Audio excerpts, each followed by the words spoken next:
காற்று வீசும்போது திசைகள் கிடையாது. காதல் பேசும்போது மொழிகள் கிடையாது.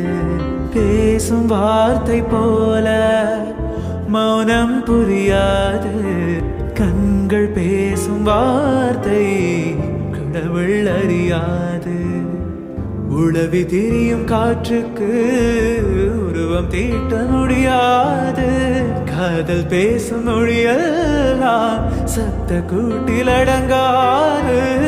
இயற்கையின் மொழிகள் புரிந்துவிடு, மனிதரின் மொழிகள் தேவையில்லை.